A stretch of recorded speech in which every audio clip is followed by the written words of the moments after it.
Hey yo, welcome to Parker's Reefs. On today's episode, we're going to catch up with Amekio and check out his incredible fish emporium.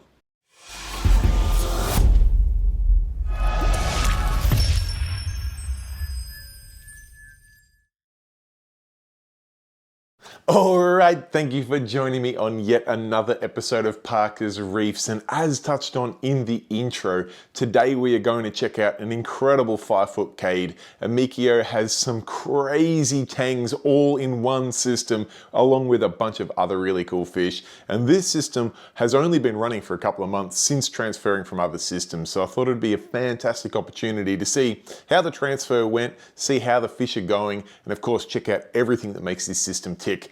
This is going to be a long video because there's so much to cover, so grab yourself a drink, get comfortable in your seat, and enjoy Amekio's incredible fish emporium. Alright, we are here with Amekio, who's going to show us all through this incredible Cade tank. Have I got that right? Yep, Cade 1500. Cade 1500. Well, You're already jumping into it, man. Excited to show this tank. So we've got a gorgeous Cade 1500 in white, I can see. Yep. Tell us, how long has this system been running for? This system's been running for 2 months. 2 months, okay, but very new. I wouldn't be fooled because this was all livestock, rock, everything was from my old tank that was running for 10 months, I think. So, but in this system, 2 months. 2 months, man. You've got some fish load in there too, which we'll get into all in due course. You've got serious amount of fish and a decent amount of coral in there as well. So you did a system switchover. What was the system you came from before? I had a Aqua One Reef 326 4 foot. They're a 4x2x2. Nice, just outgrew it. I modified as much as I could to make it work, but eventually it didn't. And a few fish in there just outgrew the 4x2x2. This system came up obviously as an opportunity to jump on board and do the upgrade. So I always wanted a Cade. That was obviously always the goal. My dream was a 6-foot Peninsula. But this popped up at Deer Park Aquarium from Dave. He had it on clearance there at his birthday sale, and birthday sale. I can't help myself on a bargain. So we got this, we got it home. Me and my brother that night, we were straight into it. We were pulling the old tank apart. We were pretty optimistic. We thought we'd get it done that day, that night. It dragged out to be like 3 days, the whole turnover, but nothing wrong with a bit of optimism. Yes, for sure. Nice. Well, obviously the switchover's gone quite well. You're 2 months in and everything looks like it's been there for many more months than that. It's kicking along well. Maybe before we do jump into some of the incredible fish you got in there, let's just run through some of the infrastructure on this system, because for starters, looking at the top of the tank, you've got a pretty serious light rig going on there. Can you tell us what you've got happening up here? Yes, so I've always felt like I've never had enough light. 2 of these Radions come off the old tank. These are just XR15 Gen 5 Pros. Yes. I had 2 on the 4-foot tank, and then when I moved over to this new tank, I put in another 2 of the same lights. So the outside ones are Gen 5 Pro, Gen 5 Pro XR15s as well. And then I still felt like that wasn't enough. So I spoke to yourself. I was going to say, you don't talk to me, I'll always tell you you need more light. That's why we're where we are. You suggested the blades. So I started with the grow. I put the grow on the front on the angled mounts. Yes, they look great on the angled mounts. And then it just looked weird because these brackets are meant to have another one on the back. Not because it needed more, but because it looked funny. So I got a glow as well, and I put the glow on the front just to make the colours pop. And I'll give it to it. It actually does. It really does. Got no shortage of light in there. That's popping well. So 4 XR15 Radians, 2 full-length AI blades on there. Looks slick with the that's the RMS mount, and then you've got the blades hanging off on those angle mounts from there. Gives it what I actually like about these angle mounts is that these almost end up working a little bit like a light shade as well. They do, indeed. So you actually end up adding more light to the tank, but taking light away from your eyes. It doesn't burn as much, for sure. Which is rare when you add more lights to a tank. But RMS rail, believe it or not, this rail is a 4-foot rail on a 5-foot tank. You've got it right on the edge. Yeah, it's right on the edge. But if you normally see a 5-foot rail on a tank, they normally hang out to about here. I'm glad this 4-foot one worked because I reckon it looks a lot more sleek. It does. It looks much better. Just to the end of the mount there. But that's about it for the lights. everyone's pretty much just turned up as much as it can go, and send it to the they're moon. just running it. Yeah, nice. The corals seem to love it. So one other thing I noticed on that light rail is you've got the Eheim feeder on there, just mounted on what looks to be a blade clip, is it? Yep.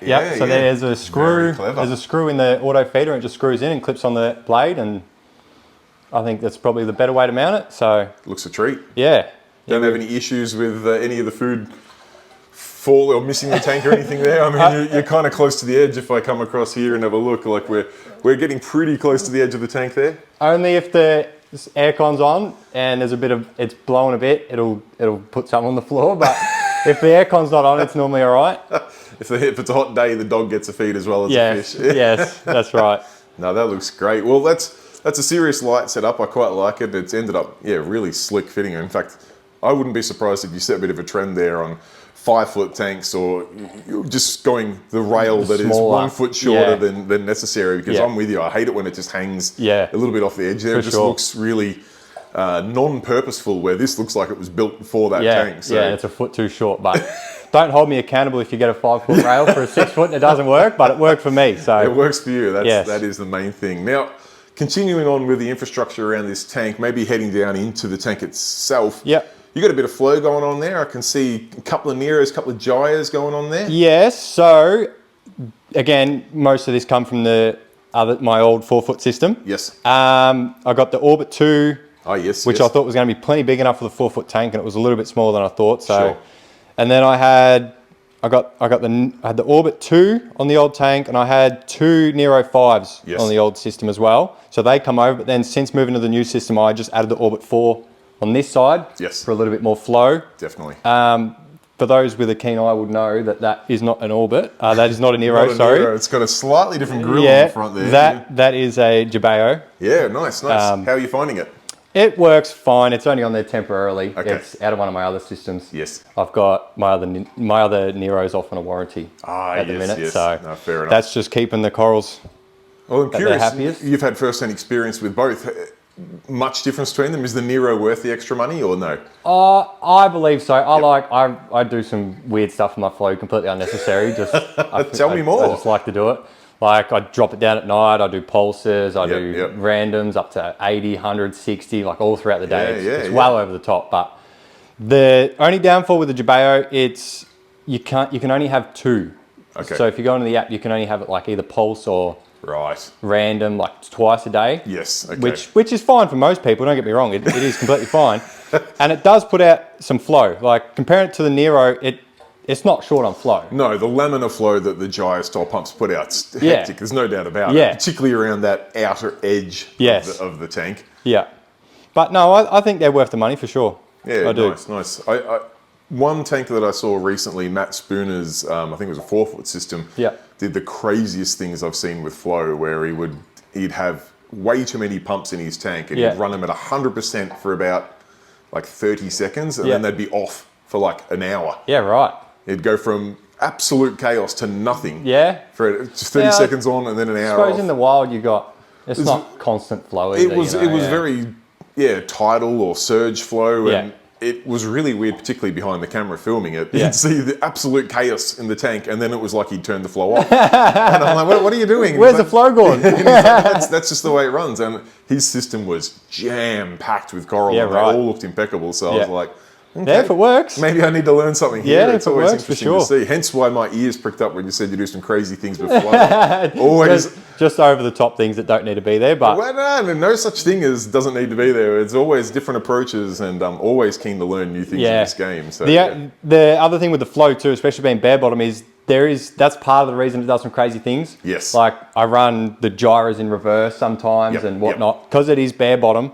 If you don't, then if you've got gyros, you'd know that underneath the gyros is always a dead spot. It just sort of builds up down. Yeah, it always builds up. So I've run them, so I think like a couple of hours a day, they'll both run in reverse. Sure. So like they'll go together, whereas if this one's pushing, that one will pull, and vice versa, just to keep the detritus from settling under them pumps. Yes. But that's majority of it, Well, it looks to be working very well. I'm no doubt you've probably given the tank a little bit of a clean up, but yeah, it's had a little spruce up this morning. people tend to when the camera's coming, but the tank looks impeccable. And I mean, you compare the flow from like this big fat and fluffy elegance there, the Euphilia got a nice bit of movement on them, and then you've got polyps out on your SBS. So I'd say the flow's pretty well dialed in when you're getting results across different categories of coral like that. So, and it's hard for me to even say what did it in this new system, because when I moved tanks, my old tank sort of struggled a little bit. Okay. I always had problems with nutrients, high nutrients. Okay, yep. But again, I wasn't like that into it on the equipment either. Sure. I had a bit of flow, don't get me wrong, but I was only running 2 XR15s Yes. over the top of it, over a 4-foot system. Yep. But yeah, ever since I moved in this new system, being bare bottom, more lights, Sure. more flow, Yep. the tank just seemed to take off. Like, Yeah. it was bizarre. Well, yeah, I mean, yes, I can imagine it would seem bizarre, but I guess when you think about it, yeah, the bare bottom allows you to go crazy with the flow, less detritus traps. You've obviously got more water volume for a pretty decent double fish load. double the water volume. Yes, it's definitely going to make a difference. So you've probably just hit the sweet spot of the water volume needed for the bio load you've got. Yeah, I feel that's half that's it too, to be honest. But absolutely, yeah, bare bottom, getting all that detritus up in the water column, letting the skimmer and filtration take care of things and do their job, and yeah, the system's looking a treat. Yeah, it's doing real well. Speaking of the filtration, the equipment, if we go now below the tank, can you just take us through the sort of sump and what sort of systems you're running in there? Because you do have a pretty decent bio load in here, and I'm curious to see what you've got to make it work. Okay, so we'll start at the back. Yes. I've got a smart roller, the medium. Yes, yep. Again, this is from the old system.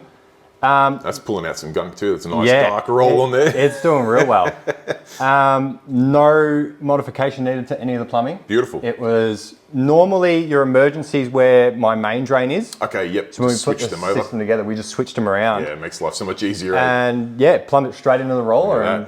So that roller fits in where your filter sock tray sits. Just lift that out, put the filter roller in, swap the plumbing over. You can pull them out with your fingers. Like there's not much holding them in, and which is good. I'm sure that's a deliberate thing so that you can. They don't need to be bolted in there for for 100 years. They're only holding filter socks. But exactly right. The fact that you can just change those, just unscrew those at the bulkheads, or did you take them off at the unions? You would have had to take them off at the bulkheads, to switch the. Yeah, it was when we initially put the tank together, so it was still dry. But I'm pretty sure it was from the top there. Yeah. And we just switched them around and it straight into the roller, which saved us too easy. A few hours of work.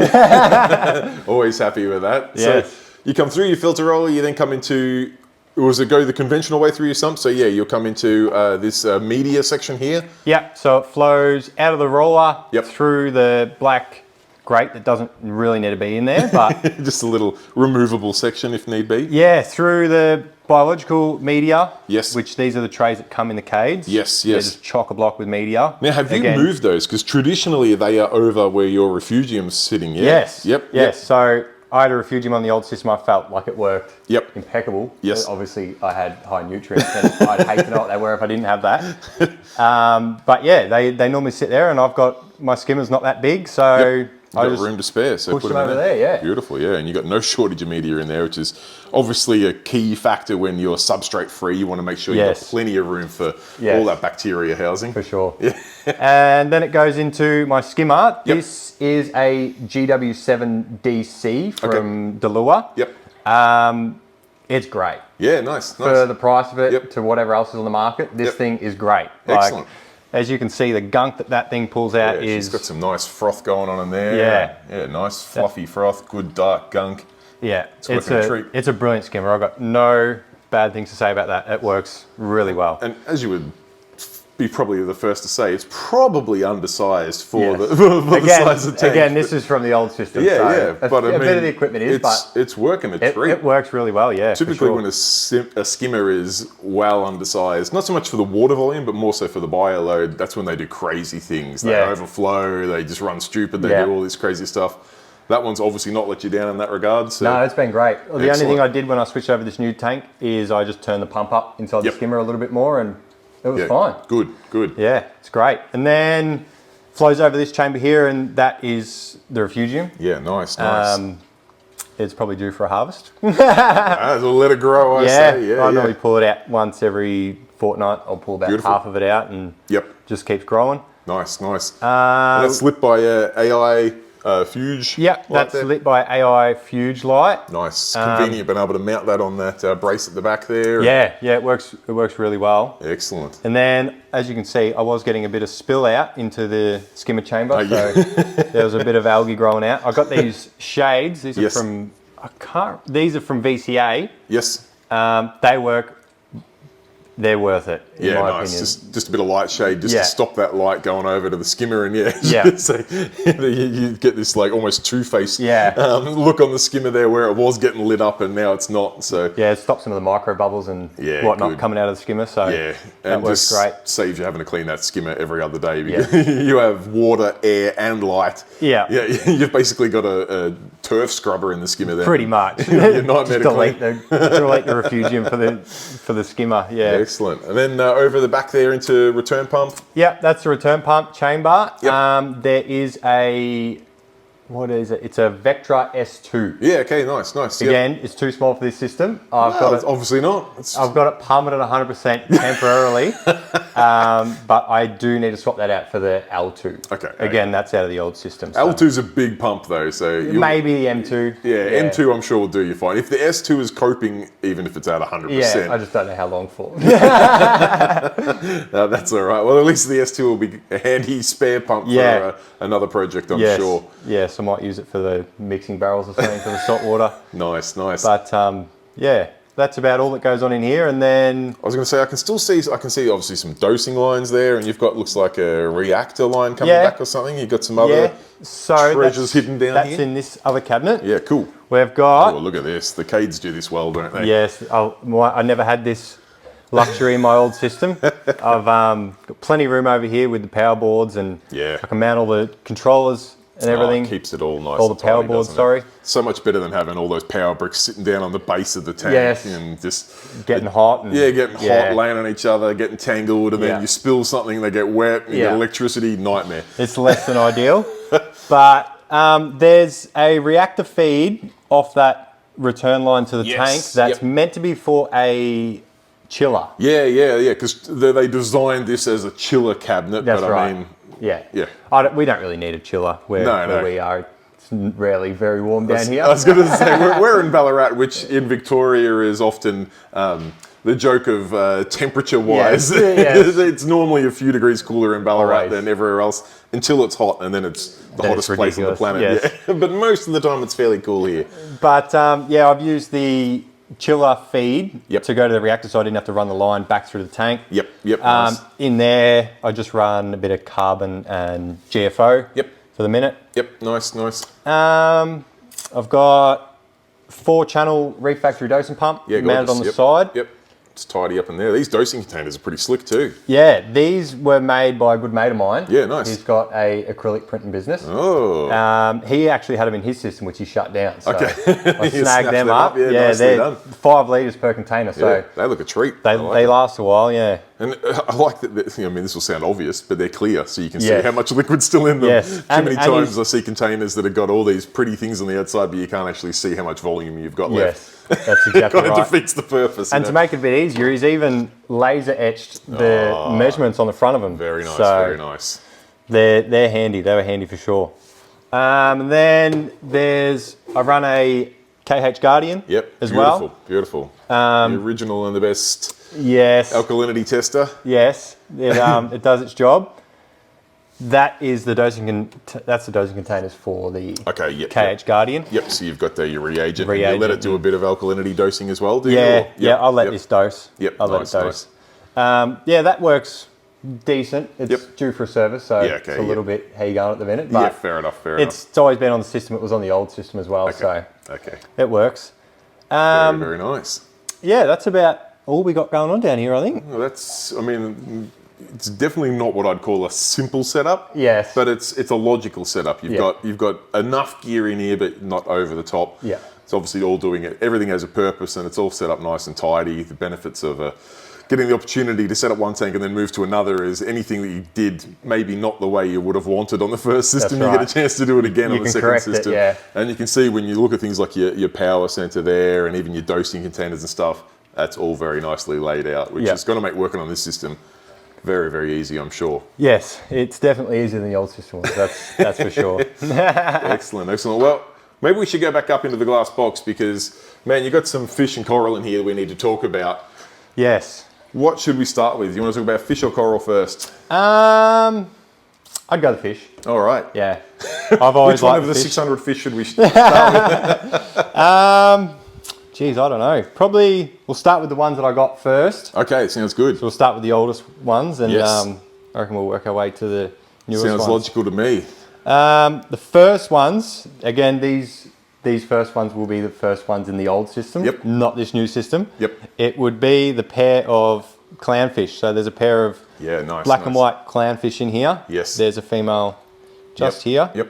And we've got the male just over there. Okay, yep. They're just having a little bit of independent time at the Yes. moment. Yeah, they seem to Clownfish fight. are funny like that, aren't they? Yeah, the female doesn't necessarily like me going in there and near her spot, but that's every clownfish I've ever seen. Yeah, true that. They do get a little bit defensive of their territory. Yeah. Next, after the clownfish, I got the blue tang. He was Gorgeous. next. Yes.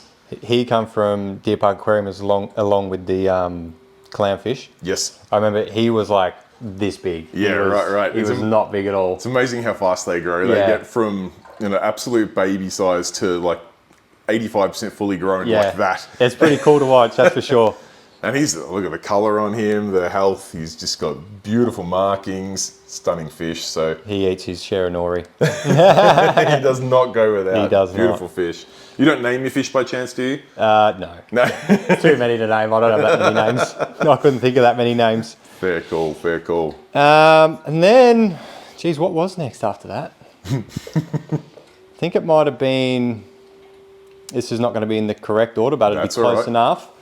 I reckon it would have been the white cheek, perhaps? Yeah, right. This big guy here? How do you go with a white cheek? They're known to be a fairly aggressive fish. Yes, he is. He is. Confirmed. I've thought about rehoming him multiple times, but he's always been in here. I couldn't do it to him. He's too pretty. He is too. He's So, a big, so healthy boy. pretty. Yeah. He's always picked one fish that he hasn't gotten along with, Yep. and he'll just beat it, and then eventually he'll stop. But He gets them to within an inch of their life and Yeah. then goes, all right, you're okay, you're a that's mate now. exactly what he does. At the minute, it's my poor Des Yeah. Gardini. There he goes, there he right on goes, cue. yeah. My poor he's Des. not allowed to come out of the corner of that tank, so No. he's still mid-hazing from the from the white cheek. but Yes. It's such a difficult thing when they are such a stunning fish. I know. The colour fade through them. I mean, it looks like when you go to the barbers now and you get a fresh fade. The way it just goes through. And then you have that bright gold and white there. Obviously, the splash of white on the cheek is where they get their name from. But Yeah. man, they're a pretty fish. My wife's told me that many times to just get rid of it. It's not worth the headache. Get rid of it. I'm like, no, I don't know. Can't do it. I can't do it to the poor thing. I really like him. Well, I mean, the thing is, even if he does give them a hard time for a bit, and then eventually leaves them alone, there will get to a point in time when you're not adding many more fish to this system. That's where we're at now, yeah. Okay, yeah. Well, then you've gone through all of the hard Yeah, yards. that's the way I look at it. Foolish to go. I've got through all of his aggression. Now that everything's get rid of settled, get rid of him. That would seem like the biggest mistake ever. So Yeah, I'm just waiting that one out, but he should come good. He'll come. It was good, yeah. the worst one that he went was, as he right on cue, was my poor purple tang. Purple Tang. That one, he's been in there a while. He wasn't that big when he went in, and yeah, white cheek, hated him. Yeah, right. Yeah. Different subspecies of tangs. Yeah. I mean, I guess so is the Des Jardini, and purples are. Look, to be fair, purples are known to hold their own. They can normally dish it back. But Yeah. maybe that's why he went after him. That's what I thought too. I thought, well, the purple wouldn't back down to him, so Yes, yeah. it sort of kept him going. Yes, yeah. Get into him first before. Don't give him a chance. Yeah, but that was probably the worst part of aggression I've ever seen out of him. He was relentless on him, because when I first put the purple tang in here, it was in a isolation box. Yes. and he was trying to get him through the box. I kept him in the box for 2 weeks. They never do that. They always look so peaceful through the box, then you let him out and it's, Royal Rumble. Yeah. He was wanting to go through the box. He was trying to get him through the box. Brilliant. And I left him in the box for 2 weeks. I figured, he'll stop. And he sort of seemed like he wasn't as keen on him anymore. Yes. And I let him out, but I left the box in there. I just opened the flap up. Yes. And then he just kept going him, and then he was cutting into him. Oh, yeah. I'm like, my purple tang. And the purple tang would literally swim back into the box and wait for me to put the lid back down because it knew it was safe in there. I was like, this like, poor take fish. me out, yeah, he's like, take me out. And then I spoke to someone, I can't even remember who it was, but he's like, I remember I was told to pull the white cheek out, put him in a separate tank. 2 weeks, supposedly they forget and reintroduce him. Just gives the purple chance the purple tang, a chance to get a little bit of territory in there and get himself settled a little bit. Which, in theory, I thought, you know what, that might just work. Worth a shot, yeah. I got the white cheek out, destroyed the tank in the meantime. That was a nightmare. He put up a fight, did not want to be removed. He's well too smart for his own good. And finally got him out. I put him in a separate system for 2 weeks, and I put him back in, and he knew straight away. He said, "This is my tank. That purple tank shouldn't be in here," and he kept going. I was like, oh my God, I don't know what to do. But yeah, I tried it again. I put him back in after 2 weeks, thinking he'd forget. He definitely did not. He swam to every tang in the tank and told them, I'm back. And they all bowed to him, except for the purple. He was in the locker for 2 weeks, and now he's out and he's angry. He didn't forget a thing. No. He did not forget a thing. But then he just stopped. One day he just stopped. Well, looking at that purple tang now, I would say he's never seen a minute of aggression in his life. He is a picture of health. The colours, he's still got that beautiful line and dot through the body. Absolutely gorgeous fish. Not a single tear on a fin, not a single mark on the body. He looks impeccable. So, look, he's gone through the hard yards and he's come out the other side. He did. So he's probably going to be a near bulletproof fish now. Yes, I'd say so. Anyway, that's enough about that fish. Next would have been the foxface. Yep. He come from Deer Park Aquarium as well. Yep. Do love a foxy. You got to have a foxface, in my opinion. Very good utilitarian fish, and also just, they give you a nice splash of colour contrast and a little bit of just point of difference from the tangs, I guess. Yeah, that's slightly exactly different right. body shape. This tank was nearly at a point where it was just all tangs with a couple of chroma, so we had to mix it up a little bit. Yep. And he was great. Yes. And he is great. Oh. But I was going to say there's a but coming here. Yeah, but up until we switched into the new system, he decided to have an appetite for acans and trachees. Yeah, okay. I'd love to say that's unusual, but it does not seem to be. I reckon about 3 out of 10 foxface that I've heard of now seem to get a little bit of an interest for some corals, particularly things like that. I mean, you talk about the corals. That any fish that's on the verge of eating coral, always look at acans, blastos, potentially zoas. They're the corals they go for first every time. Yeah. And I definitely wouldn't say it's 50-50, but it's not 1 in 100. It's definitely more like 2 or 3 out of 10 seem to do that. So he's eased up in this system, or he's just not very much. Somewhat. I had a couple of really nice pieces in here. Yes. I had really nice trachees, acans. There's one acan left. Yes, just down in there. That he has not touched. I don't know why. I think it's just. I feel like it's just healthy, and it's got no. No skeleton showing. Yeah, no skeleton showing. So he's never showed an interest in it. But yeah, I did have another one that he'd never touched for, I'd say, 8 months. Right. He never touched it. And then just decided overnight. Yeah, it got stung by a coral. Yep. And yeah, he was into it. Yep. I feel your pain there. My angel is exactly the same. He can not look at, I say not look at coral. He eats coral all day long. Don't get me wrong. But he's entitled. He just gives it a little nip, doesn't decimate it. Yeah. But as soon as something does go wrong with that coral, it shows a little bit of skeleton or a bit of algae or something grows on it, forget it. It's gone. Yeah. It smashes. He just will not leave it alone. Yeah. And as soon as the coral gets attacked by him all day, every day, its days are numbered. So, yeah, it sounds like your foxface is going down a similar path there. Yes, but I won't rehome him. I really like the fish. Absolutely. If I can't have acants and trachees, then so be it. Yep, it I'm is with what you. it is. Exactly. Yeah. As much as I do like traggies and acans, Well, but I like to think of our fish like as our kids, and I'm like, if my child had a peanut allergy, I wouldn't go, oh well, too bad. I like peanuts. yeah, exactly right. Exactly I'd be right. like, okay, well, we can't have peanuts. Yes. So be it. Yes. that's I'll life. share that with you. Yeah, yeah. Next would probably be, geez, I'm starting to forget. Probably the bristle tooth, to be fair. Oh yeah, nice. Yeah, probably the bristle tooth. He's just a normal striped bristle tooth. It's good. He's nice, dark fish too. Yeah. Really hides in there very nicely. Busy as bristle-tooth always are, constantly grazing the rock and He's a work animal. Yeah, they're the fish that always give you the indication when you need to clean your glass. Yeah. You can see their lip marks. Yeah. They just absolutely leave their lip marks all over the glass. Just never stop grazing. But yeah, he's been good. No complaints about the bristle tooth. Excellent. He's really good. He doesn't pick on any other fish. Yes. He's always been a good fish, to be honest. Great. Next would probably be, I'd say the unicorn. Yeah, I do love a unicorn. He's so pretty. The colour on those is so understated. They're like a pearl colour, the way they just kind of have that little blue shimmer to them. And Yes. And him just playing it up for the camera there. Just come and have a look and see what it's all about. He's got a great personality too, that fish. Gorgeous fish, yeah. Look at the scalpers. They've got just solid blue on them. Yeah, they're really nice. At night time, you look at him and his lips are the same colour. You get blue lips and you're like, geez, you all right? yeah. He looks like he's been in the pool for way too long, doesn't he? Literally. That's the impression he gives off. Yeah, stunning. I had ridiculous amount of buyer's remorse when I bought him. Really? Yeah. It was just one thing after another. He's never done anything wrong. He's always actually quite liked me. He always comes up for pats, and he come from Deer Park Aquarium as well. And I've seen him there. I think he was in there for a fair few weeks, and I just kept seeing him. He wasn't that big. Sure. I've had him for about 8 months, I'd say. He wasn't that big.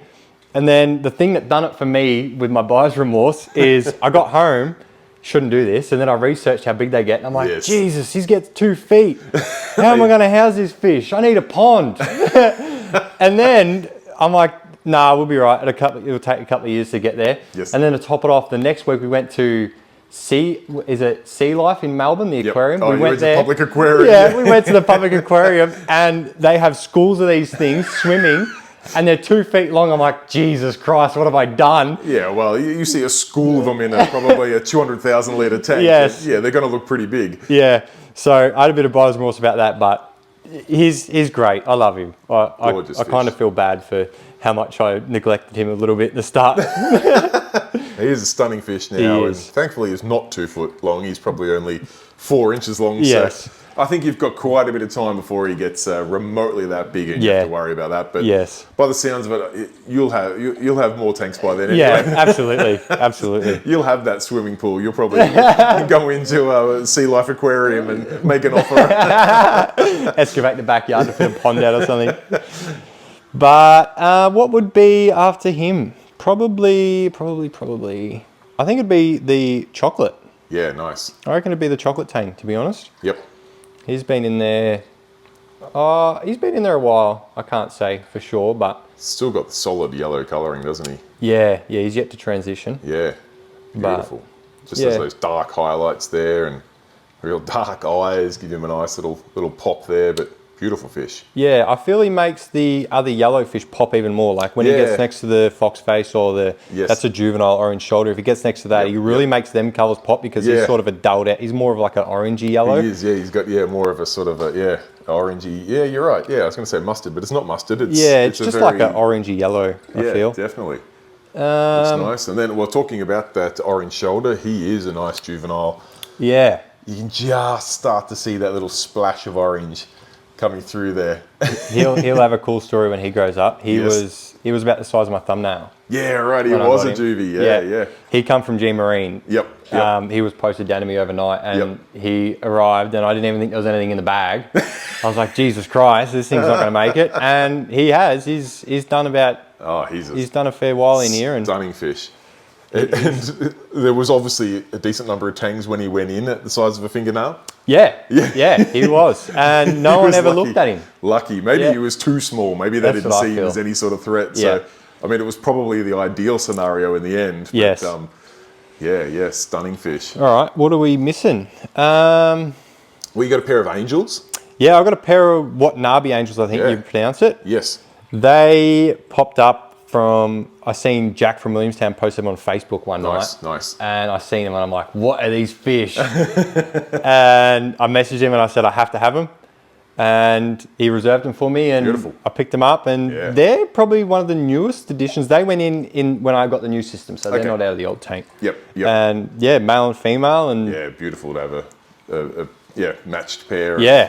Of Reef safe angels in the system always gives a nice little point of difference. They're brilliant. I feel they're heavily underrated, to be quite honest. Yeah, look at the stripes on that. Just and the female's up the front here. Yeah, she's got the markings on the face. Look at that. Yeah. Gorgeous fish, yeah. She's even got streamers on her tail too, which I find a bit strange. But it's angelfish. That's angelfish, yeah, beautiful. Look at her just playing up for the camera, stunning. The male's hiding out the back, but she loves it. Yes. Gorgeous fish. It was actually quite funny because the male went in first and then the female was about 2 weeks later. Oh, yeah. And they seem like they're not really a pair. Yes. Which they weren't a pair when I bought them. It was just a male and female. Yes. But I'm pretty sure it was a blue tang. Wasn't a fan of her. Okay. And he would fight off the blue tang for her. Yeah. Chivalry's not dead. He would look after her. I know it seems like he doesn't really care at the minute, but he does. He really does. He does. Well, he took it his opportunity to show how much of a stand-up guy he is. Yes. Oh, well, he's done well. I think the Nasso would be next. Just the normal. I can't believe we nearly forgot the Nasso. The normal Nasso. Yeah, you've got two. Yes, right. Yes, I've got two. You've got the normal. That's a female. Yeah, that's a female. And the blonde, he might be a male. Yeah, still fairly juvenile. So I'll have to see how that tail shapes up. But it does have a little bit of a C shape to it. So it does, but I always feel that in the Nassos, the blondes always seem to have more of a pointier tail. Yeah, okay. As to the normals. Interesting. I've always found that. Yeah, so you think potentially not just that blonde line along the top that's different. I feel they might have a slightly different tail. Interesting. So he might be a male, might be a female, I'm not entirely sure. And no issue with the two of those in the system, the two different Nassos? No, so when I had the old system set up, I had two tanks set up. I had a QT tank in the shed. Yep. And I had the 4-foot tank because I had too many fish. I had the blonde in the quarantine tank. Yes. And the Nasso was in my main display, the 4-foot. And when I moved to the new system, they both went in together. Okay. And they've been fine. In the same time is... That's worth its weight in ideal. gold. Yeah, that's ideal conditions. If you can do that, it gives you much better odds. And I'd say that's definitely... if anything, they probably form a little bit of a bond because they're the new kids on the block at the same time rather than seen as instant threat for food. Yeah, so that's right. Yeah, where you can do that, it's always a good idea. But yeah, they get along. They swim together. When they first went in, it was the blonde following the normal one. Yes. Just always, wherever she went, he wanted to be there. He still sort of does it to a point. Yes. I think the school of Chromis went in some time in between all the tangs. There's 5 blue-green Chromis in there. Yep. How do you find the Chromis? Oh, they've been fine. I haven't had any dramas with the Chromis. Do you think a lot of people add Chromis to a tank to give colour and movement. Yes. These are two things you don't need. Yeah. You've got colour and movement in spades, but I guess they do give you they'll make the bigger fish appear even bigger still. Yes. You've got if you've only got big fish in the system, they don't really seem that They don't seem that big where you've got a point of reference now. I mean, you've got the clownfish and stuff in there as well, but that will definitely give them a purpose there, I guess. And once these SBS grow out a bit too, that they're always nice to see Chromis swimming through SBS, which I think will give them a nice point of difference. Yes. I was really concerned about this little Chromis. There's a really small one in here. He's a little bit bigger than he was, but when he went in, he was tiny. Yes. And we all know Chromis. I thought, but in a school fish, they always seem to pick the weakest one off. Definitely. They've never touched him. I've never lost a Chromis. The 5 I put in has been the 5. And that's stood the test of time. It's been close to 12 months. Yeah, okay. Good. Yeah. I mean, I personally have not had issues with Chromis picking off Chromis. Yeah. I just have issues with Chromis being aggressive with everyone. Really? Yeah. My Chromis I've had for over 10 years. Yeah, they're a bit bigger than these guys. Bigger Bigger, yes, but they're just very mature and very angry. Yeah, they just want that tank all to themselves. That's it. And yeah, they feel they do have it all to themselves. They'll fight anyone and everyone for their little hatch that they decide is going to be theirs for the night. But no, I like chromes. I think they give a nice... And they can be somewhat understated. Their colours are beautiful too. Yeah, it's a good break in the fish, I feel. Like, you can't have a tank full of tangs, or the tangs don't really seem to pop that much, I feel. You can, yeah, but yeah, definitely. If you want to make them pop more, then I think having something like that works well. You've also got a couple of anthias in there as well to give a little bit more of that schooling fish vibe. Yeah, a couple more schooling fish. There's 3 Cooper eye anthias. Yes. I got the wrong genders. I got more males than females. Initially there was 3 males and 1 female. Yeah, right. So it was backwards. Yeah, definitely. And they, obviously being a school fish, more males than females, they all want the female. Yes. The 2 males ganged up on one of the males and would just pick on him and pick on him. I got him out before it was too late, and he went to another system. Yep. Which left me with 2 males and a female, which again I thought was going to be a problem. I was going to swap a male out and get another female and whatnot. Yep. But they've worked it out. They've worked it out. Occasionally you'll catch them lip locking and they'll fight, the 2 males. They tend to do that anyway. But they're not hurting each other, so... No. Yeah, if they're just doing a bit of an arm wrestle now and then, it's no big deal. It's when they start ripping each other apart. That's exactly right. That's fine by me. Like at night, as the lights come down, both the males will start doing their dance for the female, and that's normally when they'll... That's when the argy-bargy starts. That's normally when they'll have a go. And there's a cleaner wrasse. Yes, cleaner wrasse in there. Solitary wrasse in the system. Yeah, that's the only one. So wrasses don't necessarily like bare bottom. I did have more wrasses in the old system because the old system had sand. Yep. I had a leopard wrasse. Yep. I had a few other wrasses. Sure. I got rid of some of them before they went into this system, but some of them just didn't make it. Didn't cope so well. Yeah, fair call. Like, they weren't wrasses that needed sand. They just liked the sand. Yes. So, a lot of wrasses that don't necessarily sleep in it, but I mean, they generally all like to have a bit of a pick at it. And, I thought they might have been right, but I was wrong. It happens, unfortunately. And I know you can put like a container of sand at the back of the system or something, let them bury themselves in that. But I didn't want to deal with sand everywhere. No, fair enough.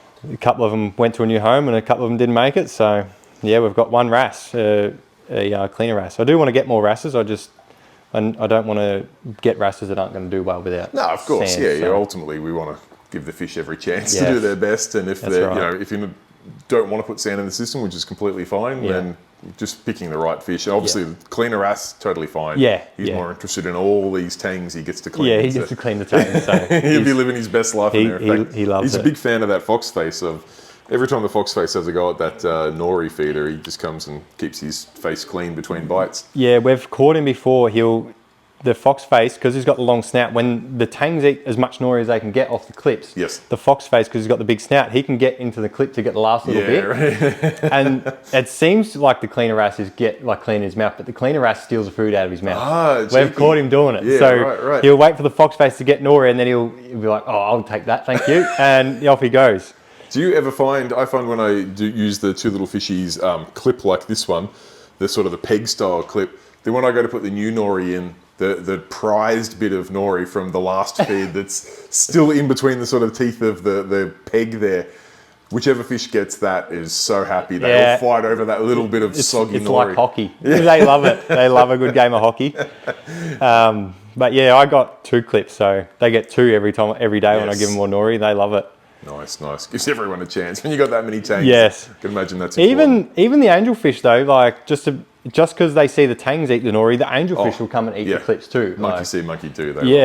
It's actually quite bizarre. There's a stripey. Yes, there's a stripey. Yep. Wouldn't be many reef tanks in Australia without a stripey at this point in time. I reckon everyone's picked one up here and there just because they do such a good job, and I mean they're affordable, they're hardy, and I personally think they're a beautiful fish. Yeah, well, you can't really get that pattern in anything else. No, so, unless you want to go like a peppermint angel. I know that's got white and red, and maybe the stripes go the other direction. But we get these for $50 in Australia. $50 Australian. We're talking it's like ridiculous. $30 US. Yeah, it's nothing. Ridiculous for a fish. But yeah, he went in when the new system went in. Yep. Because some of this rock come from my QT system. Yes. And it had Aptasia on it. So I'm like, I don't want to bleach it. Yeah. So I'll just put a stripe in. I Aptasia X'd a lot of it. Yep. And then I just threw him in to be sure. Yes. Yeah, he's been in 2 months and he was like that big. Yeah. It was. They grow so quick. He grows so fast. It's the one it's downside ridiculous. to the stripey, hey? Yes. I think that about wraps us up on fish. Oh, we got a Des. You got the Des Jardini. Yeah, my poor Des. He's still going through his hazing, his initiation period. And I did also see you got a flame hawk in there too. Oh, yes. I always forget about him. I don't even know where he pop is. out a couple of times, and I noticed him because I love flame hawks. And yeah, such a cool fish. They are very nice. The only downfall with the flame hawk is I wished that I got two. Yeah, the pair is so I could have a male and female, because now it's just too hard for me to tell if it's a male or a female, and I don't want to add another one if it's not going to work. So for sure. Yeah, a pair of them is cute because they follow each other around, and the way they sort of hop from rock to rock to rock. Yeah, and then it's one hops and then the next follows. It's something that's hard to beat. Well, here he is. Oh, there he goes. Yeah. So my magnetic glass cleaner, I used to store it the other way like that. Yep. And he used to try and sit on the ledge. So now I spin it for him. You accommodate him. And he likes to sit up there and overlook the he system. Just sits up king of the hill and just watches everyone. Yeah, he keeps a close eye on, make sure everyone's in order. Nice. Well, man, that is a serious fish load. Yes. that is a lot of fish. But we got one more. Oh, we found another. We got one more. Oh, you do too. You've got yourself a nice mandarin. We got a spotted mandarin. Beautiful. Out and about too. I'm a little bit jealous there. I very rarely see mine. Yeah. I got a pair in my system and they're very, very shy. Yeah, right. Ironically, the male I had in first and he was pretty sociable. Yeah. Added the female and I think they're just... They don't want anything to do with you. They've been on like a 12-month honeymoon. These two just never come out of their cave. And if they do, they look like they're just grabbing like a packet of chips and go back to the bedroom. Thanks for that. Appreciate it. they're funny like that. But yeah, man, that's a lot of fish. Yeah. Is there any fish that you're wanting to add to this system that you don't have in there yet? I could name fish I want to add, but will I add them? Yep. No. Fair enough. The tanks sort of hit a point like I don't want to. It's not worth the risk to me for white spot and of course whatnot. So if my tank's done and it's got fish in it and it runs, then I'm happy. Like. No, well, it's not like you're lacking fish. No, if we always looked at what we didn't have to what we did have, then it would. But like I wrote a list initially when I set up the 4-foot tank. Yes. And I've got all the fish off that list and some. Yep. So yeah, I'm happy. I like the fish. I wouldn't mind a few more wrasses, but again, it's trying to find the ones that are going to do well without sand. Yeah, that's understandable. No, they look a treat. But yeah, the big fish, that's sort of it. The tangs are done. Like. I've got the pair of angels in there, which is nice. Yes.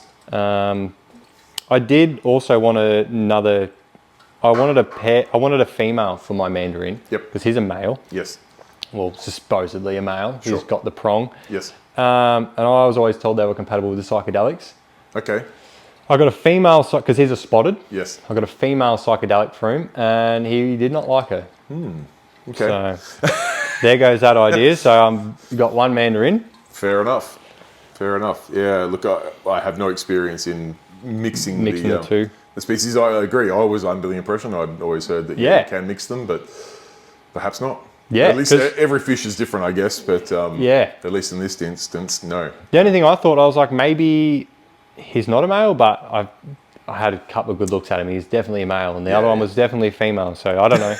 Maybe he was just too settled in and didn't want anyone else set in his ways. No, he's a bachelor. Does not want a partner. But yeah, he's a great fish. He eats frozen. Yes. He's not just eating copes anymore. He eats frozen. So he's a chunky boy. He loves it. Good. Now, should we move to inverts? Inverts, yep, inverts and corals, yeah. Yeah, some interesting inverts. I've got a couple of inverts. There's a ridiculous amount of trocus in there. I couldn't tell you how many. Trocus are good. Yeah, I love trocus. They do a good job, and I know you're a fan of the big trocus too. Yeah, you love the biggest ones. Yeah. I like the big ones. There's a big boy at the back. He's not real good at cleaning up, but he looks cool. He looks cool. he's just there for good looks. Pretty much. He comes out, you're like, oh, that's a big snail.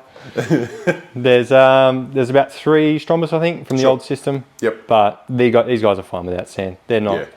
They don't rely on sand to eat. They can get into the pockets of detritus and they'll get their food that way. Pick away at it. Yep. There's probably half a dozen hermit crabs. Yeah, right. I feel. Yep. Don't have issues with them picking off your trocus. There's a big boy in the sump for that particular reason. Okay. When I got that new trocus, the big one. Yes. I was like, this thing's great. I love this trocus. And he was like, I want that shell. You're giving me that shell. Yeah. And he was relentless on it. He kept flipping it over. At a couple of times I thought he'd actually got it. Oh, no. And I'm like, and then he didn't get it. And I'm like, wristed a bit more. I'm like, nah, it's not worth it. So he's in the sump. He cleans the sump up for me. He lives down there. Fair enough. Yeah. You can't go after the big trocus. Nah, he's not taking that shell. We've got, I think there's maybe a dozen peppermint shrimp. Yeah, right. Okay. They're all even hiding with the flame hawk? Yeah, he's never touched them. Wow, nice. Never had a problem with him and peppermint shrimp, so that's great. I remember I think I put a dozen peppermints into my previous tank when I had a flame hawk in there, and they all went into this one sort of cave. And the flame hawk literally went to the opening of the cave and just sat there stretching his mouth. Yeah, right. Just working out how he was going to fit a dozen peppermints into his, his mouth. You're probably watching all the bodies wash up like, oh, geez, the peppermint shrimps are shedding. I saw it. He wasted no time. He ate them all. Literally went there and did his mouth exercises to make sure he could fit them all in. It was like ridiculous. A snake sizing up their prey. Loves it. But yeah, no, I've never had any problems. Good. He's never touched them. Nice. But then again, he's not the biggest of flame hawks, so yeah. Might be too early. Again, my fox face didn't touch a coral for about 8 months, so yeah, there's always time. There's always time. There is a cleaner shrimp in here somewhere. Okay. I always wanted a cleaner shrimp. They're ridiculously priced here in Australia, They are. I feel, but yes, once you've got one, you've got it. That's one of the things that our international viewers often think. We have life easy here in Australia with reefing because everything's so cheap, but hardware stuff is quite expensive in Australia. And red line cleaner shrimp, well, just shrimp in general, but particularly red line cleaners and blood shrimps are dynamite expensive here in Australia. It's bizarre. It's really bizarre. They're just not. We can't import inverts in Australia. We can import fish, we can't import coral, and we can't import inverts. And redline cleaners are not a common item down here. No. So they supply and demand brings their price up pretty sharply. Yeah, I can't even tell you where it is. Normally he hides out behind the elegance, but You set up shop somewhere. He'll be in there somewhere. That's it. There's a...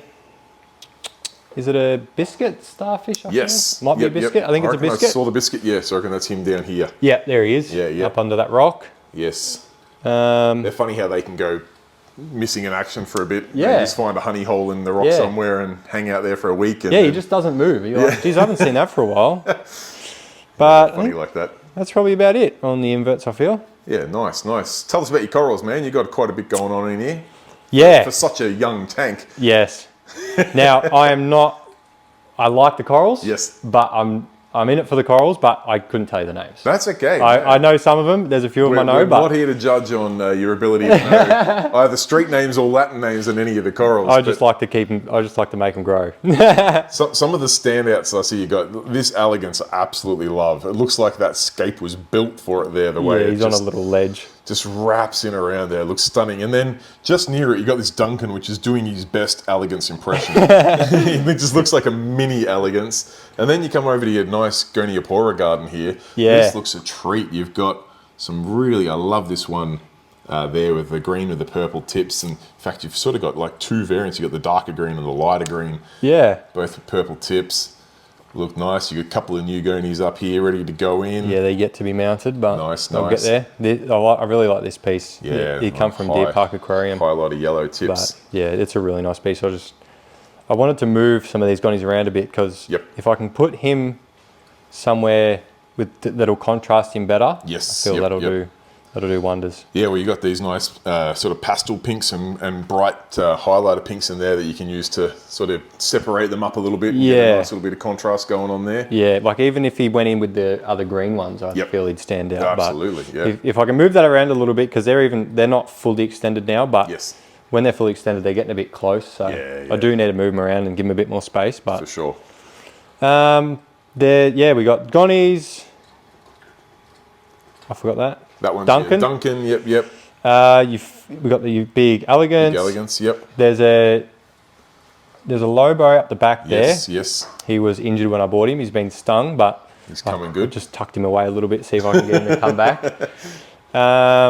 There's my only lasting Acan. There's the Fox Face Free Acan there. Yes. It's nice too. It's got the yellow eye, red center, then it's got this sort of purple ring with blue streaks through it. Yeah, it's a really nice piece. Very nice piece. It's a really nice piece. I always forget the name of this. That's a Aussie War, I think. Yeah, that's it. Yep. Aussie War coral. Yeah, very nice. I always like the look of encrusting corals once they've encrusted and they cover the rock. Definitely, yeah. I feel like you just can't beat that. It sort of gives it that natural look. Really does. Yep. And we got another Lobo. Yep. Blasto's above that. Blasto looks nice too. Yeah, they're very fluffy. Yeah. Where they are. Great. Yeah. Perfect spot. Nice chalice. It's a big chalice. Gorgeous chalice. That's out of my mate's tank that I got the dosing containers off that he broke down. Nice. Zoa Garden's looking a treat there too. You got a good, probably dozen varieties in there. Yeah, there's a few different types of Zoas going on. The orange ones are the ones that are growing like weeds. If you look around the side, you can really, they're just taking over that rock. Taking off, yep. They're not going to give much room for any of the other Zoas to grow. But my favourite one would probably be that one down the side. I think it's called a Fruit Loops. I could be wrong. Fruit Loops or Rasters or something like that. But when I got that, I remember it had 7 polyps on it. Yeah, right. So every fortnight I was counting it. I'm like, oh, we got another polyp. We got another polyp. Do a stock take every fortnight. Yeah, now we got like, I don't even know how many polyps. Yeah, you've got a good probably 20 or 30 there now. Like the orange one's grown a lot, but I'm like, man, it's like a weed. Isn't it funny how we want them to grow fast, but if they do grow fast, we lose interest in them? Yeah, exactly right. It's this delicate balance. This should be harder. And then you go on to you've actually, before we get to the SBS, you've got a nice leather back there as well, a nice toadstool. Yeah, there's a nice little leather down there. To really complete the circle of full mixed reef, having SBS, LPS, and soft corals. I wasn't sure how he'd go back there. He's in a little bit of flow. He's in a little bit of light, but he has his moments. Sometimes he's out. That's leathers for you, man. That's what I tell anyone that gets a leather, is I'm like, these are a dramatic coral. Yeah, don't gauge how your tank's doing off a leather. That's for sure. Because they will sulk for a couple of days. Yeah. They shed. Yeah. They look like they're completely dead. And then I got my leather's done for, but he's fine. Then you got some SBS going on, man. You got some nice pieces in here. I think this is a bird of paradise up here. Yeah, it is, indeed. Nice big colony of that. Looks beautiful and healthy there. Some nice stags in here. There's a nice green stag here. Yeah, that green stag sat dormant in the old system for the solid 11 months. Yes. It just brand out, couldn't do anything with it. I'm like, this is not working for me. And then, moved in the new tank, more light, more flow, cleaner water. Who would have thought, hey? And it loves it. It does love it now. It looks a treat. There's a smooth skin one above that. I couldn't tell you what it is, but I need to move him. He's getting a bit much light. He's getting blasted. He's a little bit bleached. He'll settle. He'll find his groove. I was hoping so, but he's been there a few weeks now and he hasn't. Give him a few months. Give him a few more months. Yeah, he'll be fine. I love this. I'm not sure if it's a green aspera or I think it's an aspera. Either way, the nice bright green polyp SBS there looks a treat. That's got some nice little growth tips on it there. Yeah, that come from Jono at Aquamarine Aquaristics. Yeah, nice. Cut it off one of his colonies. They call it a hairy grey monster. Yep. It's not the technical term, but it's technical enough. It looks a treat. Yeah, it looks phenomenal. I don't know what that other one is next to it. It's still a little bit brown, but it's got some purple in there. It's got some green in there. It looks nice. Yeah, I do like that one. Yeah. And then there's a single nub next to it. Don't know what it is. It's always been fluffy. It's always been encrusted. But all the new little polyps at the bottom of it are new. Yeah, good. So since into the new tank, all their new polyps at the base, they've just starting to take started to grow. Yeah. That's the real dangerous thing with SBS is you can see them take off. Yeah, and you're like, and it's come on. So addictive. People there's multiple stages of addiction with SBS. First one is to not kill it. Yeah. Second one is to not have it just turn brown. Next one is to get a bit of encrusting, and then the final one really is to see the new growth. You want some growth. Then you're hooked. Yes. If you've got it coloured, encrusted, and growth, forget it. Then you're happy. Then you're happy. Is now your best friend. There's another Lobo here. Yes. It's got phenomenal colours in it. Beautiful piece. It's probably up a bit too high, but it seems to like it. Yeah, it's fine. So, like my other one's over here. Yes. And that's fat and fluffy and loves it. Yep. And then I felt like that because there's a bit of epoxy in there where I've mounted that bridge. So I'm like, oh, it might hide that, but no, it looks, I thought it might not like it, but it really does. It's doing just fine. Fine. We got, again, I couldn't tell you what the name of that. It's all good. It's got some nice polyps on it. Nice blue piece there. Could be a WA blue stag, perhaps. Yeah, I'm not entirely sure. It's all good. And you got some nice. You got a nice yellow piece here, sort of tabling red back there onto a green goblin. Yeah. Looks a treat. Yep. This is probably, I'll just move this out the way. Yeah, go for it. The purple Tang will let you. Yeah. That is my blue stag. Yes. All that growth that you see is from the new system. Yeah, nice. Like, never had growth in the old tank. That's impressive. I know it was a system you moved from one tank to another tank, so it's not like it was day one. Yeah. But still, that's a big, we're talking SPS that don't like changes at all. Exactly. That's a big change, and then to have that many bits come off it in a couple of months. And that was the first bit of SPS growth I've seen too. And I'm like, this is nuts. That's the addiction maker, that one. Yeah. Well, it looks really nice, and yeah, good polyps on it. Very, very nice. There's another stick next to that. I feel like I'm pretty sure it's the same as that one over there that we've seen before. Yes. You got some blue digi. Yeah, there's a bit of blue digi there. Some highlighty yellow, and then one of my favourites on the frag rack here, and you pick up the Dallas. Yeah. I put that in yesterday. Yes. That's from Deer Park Aquarium. That went in yesterday, along with the purple wild colony up the top there. It looks great. That you can see the colour on that Dallas.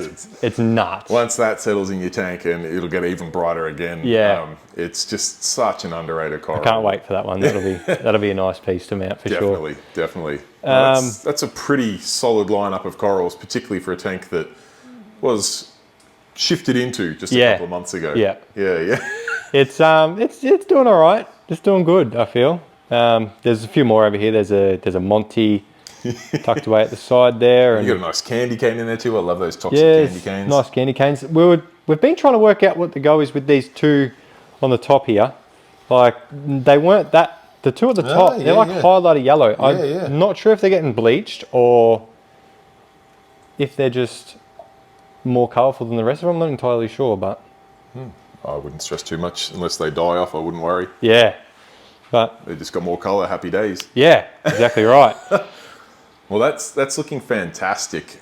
You've got to be pleased with how the system's going after shifting just a couple months ago. I am indeed. I'm excited to see where this system goes in the coming 12, 18, 24 months, because if you can do that much in 2 months, what are you going to be able to do in 2 years? It's ridiculous. I think you'll have a lot of people out there going, this isn't fair. But to be fair, you've had your share of challenges too. Yes. You haven't just rolled into this hobby and just kicked goal after goal. No. You've faced a bit of adversity with it. I did, especially in the old system. It was battle after battle, especially like nutrients and corals just not doing it. And it was a real struggle in the old system. So put you through the baptism. To see this system just do what it's meant to do, what we all want to see it do, is really nice. It's really nice. That's good, and that's a good message for everyone out there that is sort of going through it. Just to stick at it. It is worth it. You will get to that point where it just all sort of clicks and the system finds its groove and takes off, and your fish are happy, your coral are happy.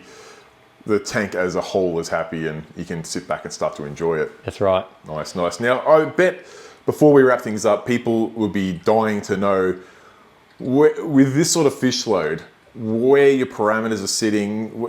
Are there values you chase, or does the tank sort of hover at a natural sort of spot?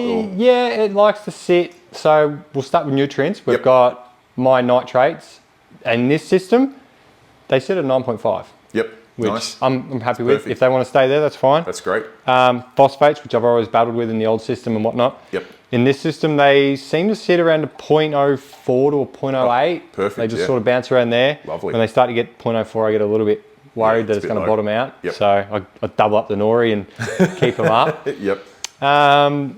Alkalinity, I like to keep it an 8.4 to an 8.6. Yes. Around there roughly. Yep. Calcium normally bounces between 420 and 450. Okay. Yep. Like anything with that range, the tank's fine. Natural saltwater levels. Yeah, it's all pretty close. Yep. And magnesium sits about 1380. Yeah. 1380 to 1400. And what sort of maintenance are you doing to keep the values? I mean, obviously you're dosing, but like nutrient-wise, you're doing water changes. Are you, any other tricks or anything you're doing to keep things at that level? Yeah. So every day, even in the old system, this has never changed. I dose Coral Essentials ABC and manganese. Yep. And phytoplankton. Yes. I've never missed a day of phytoplankton. I'm a big believer in phytoplankton. And you're talking live phytoplankton, live too, phytoplankton, not dried stuff. Yeah, live phytoplankton every morning. Yep. Before lights come on, it gets phyto, ABC, manganese. Yep. Every fortnight, I harvest a Cado, Yes. 50% of it roughly, Yep. maybe sometimes a third. Once a week, it gets a 10% water change. Yep. Okay. Every Sunday. Yep. Top up the ATO, clean the glass maybe every second day.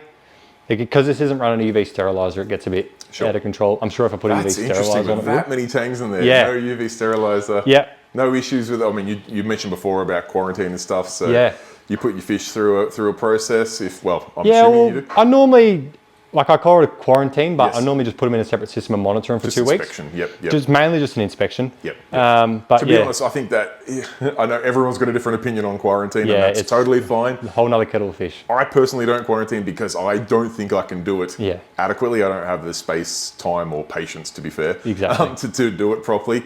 But if I was to quarantine, and I guess the few sensitive fish that I'll say I've quarantined, that I've actually just had a friend do for me, have been an inspection. They're just isolated, inspect them, make sure they get a chance to feed, make sure they don't bring anything from the holding systems into your tank, and then good to go. Well, I think that's plenty. Like, we don't go and take Nurofen if we don't have a headache. Exactly. So I feel fish are the same. I like to use the analogy of something a little bit more drastic and like treating everyone with chemo in case they have cancer. Exactly. Like that. Exactly. That's pretty hard on the system. I feel it's not worth the stress on the fish if they don't need it. For sure. Exactly. You start medicating them and they're losing appetites and they'll eat. And this fish that you put all your money into is not eating and it's getting skinny and you're like, God, what have I done? There was talk about a UV sterilizer. Like I was always going to put a UV sterilizer on it. But then it's sort of at the point now and I'm like, does it really need one? No, I would say if you've got this far, you're not going to need it. Like there's a whole nother debate on UV sterilizers where they strip too much out, like they take all the nutrients out and this and that and rah. For sure. I don't know. No, I would say if you've successfully got this many tanks in a system, even when there is still a bit of argy-bargy going on with like the Desjardins things there, still no outbreaks. I feel if I was to put a UV on it, wouldn't do anything for the fish. Like it's not going to stop ick because I don't have problems with ick or anything. It would probably just mean that I wouldn't have to clean the glass every second day. I could probably push it to once a week. Yeah, you're probably right. But that's probably it. Yeah. But in saying that, complexity to do that. But in saying that, I feel the film on the glass, I see that as a good thing. Absolutely. That means there's life in the tank. There's, and the phyto every day would be what's doing the film. Definitely contributing to it. But you're right. That is life. We want to see things grow, and if you're getting film growing on the glass, that means there's photosynthesis happening, and that should translate to your corals growing as well. So if you didn't see a film on the glass, then I'd be like, something's wrong. So it's spot on. If I put a UV sterilizer on, would it strip that out and whatnot? So I haven't thought. I've put a little bit of thought into it. I've thought maybe 12 hours a day on a UV and whatnot. It works. Massive. I mean, turned on and off. So it's not good for the bulbs. Leave them on if you're going to put it on. But I would say you've got this far without white spot outbreak or any other sort of disease, then don't rock the boat. It's working well. Be happy with that and enjoy where you've got to now because like I said, this system for a reboot 2 months or post 2 months. 2 months post reboot, I'll get there eventually. This system is absolutely hitting its strides, which is ridiculous in that sort of time frame. So, just enjoy it, I think. And it's good to see after the struggle. So, I'm very happy with the system and how it runs. I just do what I've always done in the old system, and it just loves it. It works. That's good. Well, I, for one, can't thank you enough for making it possible for us to come here and film. I know you're a little bit hesitant. I hope you have enjoyed the process, and when you get a chance to watch the video back that you'll enjoy it. But you've got a cracking system here, and I really do appreciate you making it possible for us to share it on YouTube. And I'd absolutely love to see where this tank is at in another 12 months, something like that, so we can see where it's grown, because I think this thing's going to have SBS poking you in the eye. We can dream. I do hope, but yeah, in another 12 to 18 months, we should see a bit more growth, and I reckon we'll be laughing then. So incredible. We'll keep up the good work, and thanks once again. Perfect. Thank you.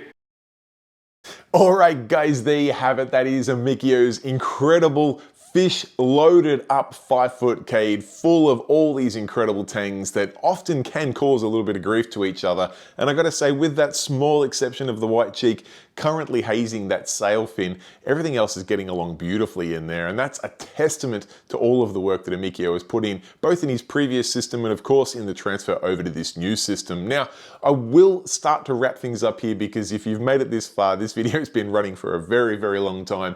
But I do want to give a massive shout out to all of my channel members whose names are on screen here, because these guys chip in a couple of dollars each and every month to make it possible for me to get this camera and take it out across this beautiful country to see incredible systems like Amekio's that we watched today. So thank you very much from me to you for making it possible for me to do so.